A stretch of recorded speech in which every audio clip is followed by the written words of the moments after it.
Good morning. मैं doctor Sanjeev Kumar Sunshine Hospital Gachibowli से बोल रहा हूँ। आज अगर लोगों के घर में कुछ लोग पॉजिटिव पेशेंट्स आ गए हैं और उनको डर लग रहा है कि हम घर में कैसे इलाज करेंगे या हॉस्पिटल जाके एडमिट करें और हॉस्पिटल में बेड नहीं मिल रहे हैं, तो घर में इन लोगों का कैसे केयर करना है और कैसे इंतजाम करना है, मैं आपको 2 मिनट में दिखाऊंगा। हम आप अपने घर में 3 सेक्शन बनाएंगे। ये है हमारे घर का पहला सेक्शन। पहले सेक्शन में वो लोग रहेंगे जिन लोगों को कोई बुखार, जुकाम या कोरोना के फीचर्स नहीं है। जाकर के सब लोग टेस्टें कराने का कोई बेनिफिट नहीं है। जो लोग इन्फेक्टेड नहीं है, जिनको बुखार नहीं आ रहा, उनको सिर्फ 2-3 चीजों की जरूरत है। रोज अपना टेम्परेचर चेक करिए, फ्रीक्वेंट हैंड वॉश करिए, अगर घर में दूसरे से इंटरेक्ट कर रहे हैं तो फेस मास्क का यूज करिए और सोशल डिस्टेंसिंग, 1 हाथ की दूरी पे रहिए। इतने दूरी पे रहने पे कोरोना के फैलने का डर ऑलमोस्ट निल होता है। तो वो सब लोग, जो लोग ठीक हैं, जिन लोगों को फीवर नहीं आया है, वो लोग अपने घर के उस सेक्शन में रहेंगे जिस सेक्शन में दूसरे इन्फेक्टेड लोग नहीं हैं। जिनको फीवर आ गया है और जुकाम, बुखार, खांसी हो रही है, वो लोग घर के दूसरे सेक्शन में रहेंगे। और इन दूसरे सेक्शन के अंदर जो लोग नॉर्मल हैं, वो उनको डिस्पोजेबल्स में खाने का इंतजाम करेंगे। खाने में क्या खाएंगे? खाने में कोई भी वेजिटेरियन फूड, क्योंकि भूख कम हो जाती है, स्मेल कम हो जाती है, इसको आने में 1 महीना लगता है। इन लोगों को लिक्विड डाइट, सूप्स, जूस या ऐसी चीजें जो वो लोग खुद मांग रहे हो, सब अलाउड है। खाने में किसी चीज की मनाही नहीं है। आपको इसके अलावा क्या इलाज करना है? इन लोगों को बुखार हो सकता है। बुखार वाले लोगों को आपको बुखार की गोली सुबह, दोपहर, शाम देनी है। अगर बच्चे हैं तो यही गोली आधी हो जाएगी। अगर बिल्कुल खाना नहीं खा रहे तो ORS का सोल्यूशन देना है। कुछ लोगों को vitamin B, vitamin C, vitamin D, मैंने प्रिस्क्रिप्शन अपने व्हाट्सएप स्टेटस पे एक प्रिस्क्रिप्शन डाला हुआ है। इस प्रिस्क्रिप्शन को अगर आप प्रिंट करो तो ये कहता है कि आप पहले तो 1, 2 और 3 विटामिन हैं, अगली 2, एक तो फीवर की और जुकाम, बुखार, खांसी और गले दर्द की दवाइयां हैं। ये दवाइयां आप लीजिए। इस पर्चे से आप ये सिम्टोमेटिक ट्रीटमेंट कर सकते हैं। नॉर्मली कोरोना वायरस एक नॉर्मल सा माइल्ड सा वायरस है। 99% लोग इससे ठीक हो जाते हैं और उनको कुछ और चीज की जरूरत नहीं पड़ती। बट 1% लोग जब बीमार होते हैं तो उनका बुखार बहुत तेज हो जाता है। वो लोग खाना खाना छोड़ देते हैं और उनकी ऑक्सीजन सैचुरेशन कम होने लगती है। हैबत होने पे ऐसे लोगों के लिए घर में हम लोग पल्स ऑक्सीमीटर लेके आते हैं। ये पल्स ऑक्सीमीटर हम पेशेंट्स को रोज लगाएंगे। लगाने के बाद, ये कनेक्ट करने के बाद, एक बटन दबाने से पल्स ऑक्सीमीटर ऑन हो जाता है और ऑन होने पे थोड़ी देर वेट करना है। ये आपको पल्स दिखाने लगता है। जब ये पल्स दिखाएगा तभी उस वैल्यू को मानना है। जब ये वैल्यू आ जाएगी तो ऑक्सीजन सैचुरेशन 100% बता रहा है। 90 से कम है तो ये पेशेंट सिक हैं। अगर 90 से ज्यादा है तो डरने की बात नहीं है। मैंने इतनी देर इसलिए वेट किया क्योंकि पल्स ऑक्सीमीटर लगभग 30 सेकंड ले जाता है नॉर्मल सैचुरेशन बताने के लिए। अब मान लीजिए अगर ये लोग 90 से कम ऑक्सीजन पे आ गए हैं, अब इनको हॉस्पिटल की फैसिलिटी पे ले जा रहे हैं पर बेड नहीं मिल रहे, तो हम क्या करें? जिसमें नॉर्मल लोग कोई भी एंटर नहीं करेंगे और इन सब लोगों को हम 14 दिन के लिए आइसोलेट करेंगे। मान लीजिए अगर ये पेशेंट है और मुझे इनकी केयर करनी है, तो जो बहुत जरूरी वाली चीजें मैं आपको बताता हूँ। जब भी आप इस कमरे में जाएंगे तो आप एक बड़ा कपड़ा या कोई भी गाउन, जिससे कि आपके कपड़े इन्फेक्ट ना हो जाएं, वो गाउन पहनेंगे। गाउन के ऊपर मास्क, गाउन पहन के आपका ये पूरा एरिया कवर हो गया। अब आप इसके ऊपर एक नॉर्मल कोई भी मास्क या N95 मास्क लगा सकते हैं। ध्यान ये रखना है कि इन मास्क को इधर की तरफ हाथ से नहीं छूना। छूने के बाद स्टेरलाइज करना है, आंख में नहीं लगाना। आप सिंपल मास्क भी यूज कर सकते हैं, बट इसको रोज डिस्कार्ड करिए। अब क्योंकि ये इन्फेक्टेड जोन है, इसलिए मार्केट में ये प्लास्टिक की बनी शील्ड्स मिलती हैं। इसको अगर आप लगा लेंगे तो आपके सेक्रीशंस बाहर नहीं जाएंगे। ऐसे ही ये मरीज भी मास्क लगाएगा और ये भी शील्ड डालेगा। इससे क्या होगा? इससे उसके सेक्रीशंस और आपके सेक्रीशंस मिल नहीं सकते। आपको इन्फेक्शन होने का चांस बहुत कम हो जाता है। इस आदमी के साथ अगर आप टाइम बिताना चाहते हैं तो सोशल डिस्टेंसिंग के हिसाब से इससे ज्यादा टाइम नहीं, ज्यादा 5 मिनट से ज्यादा टाइम ना बताइए। उनको खाने के लिए डिस्पोजेबल्स का खाने में दीजिए। जैसे मैंने पहले बताया, खाने में आप सब कुछ दे सकते हैं।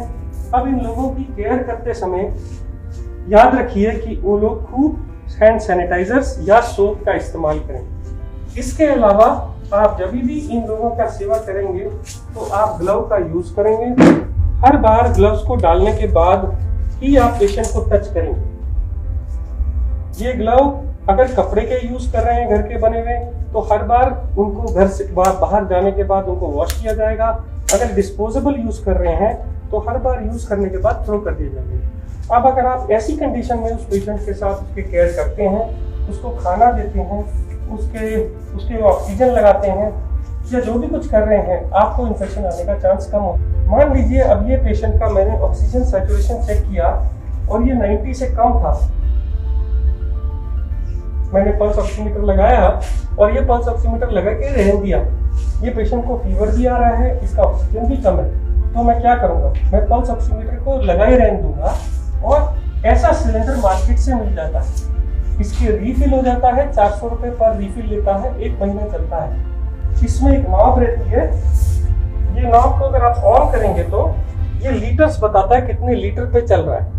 5 लीटर पे जनरली जब भी होता है तो ऐसे छोटे नेजल प्रॉन्ग्स हम पेशेंट को लगा सकते हैं। ऐसे नेजल प्रॉन्ग लगा सकते हैं। नेजल प्रॉन्ग लगाने के बाद आप ये पल्स ऑक्सीमीटर की रीडिंग देखिए कितनी आ रही है। अगर ये 90 से ज्यादा नहीं आ रही और पेशेंट को तभी भी हैबत हो रही है, तो आप ये नेजल प्रॉन्ग हटा के मार्केट से ये बड़े वाला मास्क ला सकते हैं। इस मास्क से अगर आप सिलेंडर पे लगाएंगे तो 10 लीटर तक एक पेशेंट को ऑक्सीजन दी जा सकती है। तब आप ऑक्सीजन चेक करिए, 5 मिनट वेट करिए ऑक्सीजन देके। इसके बाद भी अगर ऑक्सीजन इंप्रूव नहीं हो रही तो आपके पास लास्ट ऑप्शन बचती है हाई फ्लो ऑक्सीजन मास्क। ये मास्क के साथ एक गुब्बारा लगा रहता है, इसको जैसे हम ऑक्सीजन से कनेक्ट करते हैं तो ये ऑक्सीजन एक्स्ट्रा देता है और इसमें आप 15 लीटर तक ऑक्सीजन भर सकते हैं।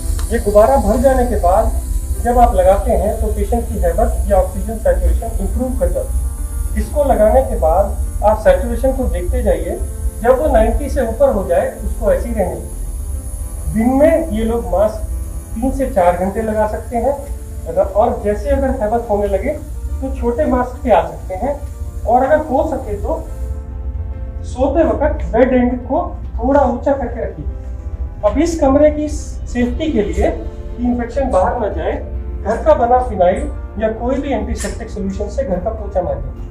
अब आप इस कमरे से जब बाहर आने लगे तो आपको सबसे पहला काम क्या करना है? ग्लव उतार के डस्टबिन में फेंक देने हैं और ये गाउन निकाल के आपको बाहर नहीं जाना। आप ये गाउन को हटा के उसी कमरे में छोड़ देंगे, मास्क शील्ड्स उसी कमरे में छोड़ देंगे और हैंड वॉश करके आप पूरा हैंड वॉश करके इस कमरे से बाहर आएंगे। 14 दिन तक अगर इन लोगों की ऐसे ही सेवा करी जाए तो ये लोग इंप्रूव हो जाते हैं। अब इन लोगों की दवाइयों का क्या? मैंने जैसे पहले बताया था, व्हाट्सएप स्टेटस पे एक और ट्रीटमेंट डाला है। ये ट्रीटमेंट उन लोगों के लिए है जिनको बेड्स नहीं मिल रहे, हॉस्पिटल फैसिलिटी नहीं है और दवाई देने का और कोई इंतजाम नहीं है। तो आप पुराने ट्रीटमेंट की तरह देखिए, ऊपर मैंने 4 मल्टीविटामिन लिखे हैं, उसके नीचे मैंने भूख लगने का सिरप लिखा है, नीचे हमने जो दवाइयाँ लिखी हैं वो सिम्टोमेटिक इलाज के लिए हैं, जैसे कि डेरिफिलिन, जैसे कि मॉन्टेलुकास्ट मैंने पहले बताई। इसके अलावा जो नीचे आने वाले इंजेक्शन या एंटीबायोटिक्स हैं जो डॉक्टर की गाइडेंस में लेने चाहिए, वो एक तो है डॉक्सीसाइक्लिन, सुबह शाम 5 दिन के लिए 10 गोलियां, ये लोग इतनी देर में इंप्रूव कर जाते हैं। और दूसरे हैं 2 इंजेक्शन। एक इंजेक्शन है ब्लड थिनर का, क्योंकि कहा गया है कि ऐसे लोगों को क्लॉट्स बन जाते हैं, इसलिए ये इंजेक्शन सुबह शाम देना है डॉक्टर की गाइडेंस में। और एक स्टेरॉइड का इंजेक्शन 10 रुपए का डेक्सामेथासोन, जो दिन में 1 बार लगेगा सुबह। अगर ये इंजेक्शन आपके पास में आपके घर का डॉक्टर लगा देता है तो आपको हॉस्पिटल के खर्चे या हॉस्पिटल के बेड अगर नहीं अवेलेबल है तो भी आप इंतजाम कर सकते हैं। कुछ लोग बोलते हैं हमारे पास इंजेक्शन की कोई भी सहूलियत नहीं है, कोई भी डॉक्टर नहीं आ रहा है, तो मैंने एक ब्लड थिनर एपिक्साबैन और एक स्टेरॉइड ओरल मिथाइल प्रेडनिसोलोन भी रखा है। आप इसको भी प्रिस्क्रिप्शन के हिसाब से प्रिंट करके ले सकते हैं। इतना सेटअप अगर आपके घर में है तो ये आईसीयू का काम करेगा। मैं फिर बोल दूं, आपको sanitiser, face shield, face mask, bed जिसका बैक ऊंचा हो, 3 तरह के फेस मास्क, एक ऑक्सीजन सिलेंडर, घर में फिनाइल, एक कवर, बॉडी कवर जो सेवा कर रहे हैं, हर बार ग्लव्स का यूज करिए। ये एक आईसीयू सेटअप है, क्योंकि आज भी कोरोना की कोई स्पेसिफिक दवाई या वैक्सीन आनी है और इससे ज्यादा ट्रीटमेंट अभी भी आईसीयू में नहीं हो रहा है।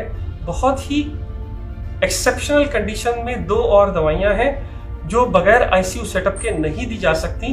ये 99% इलाज हर लोगों तक अगर पहुंच जाए तो वो लोग जिनको मेडिकल सेवा अभी भी उपलब्ध नहीं है, वो लोग अपनी सेवा या अपने घर वालों की सेवा कर सकते हैं। मैं doctor Sanjeev Kumar Sunshine hospital से बोल रहा हूँ।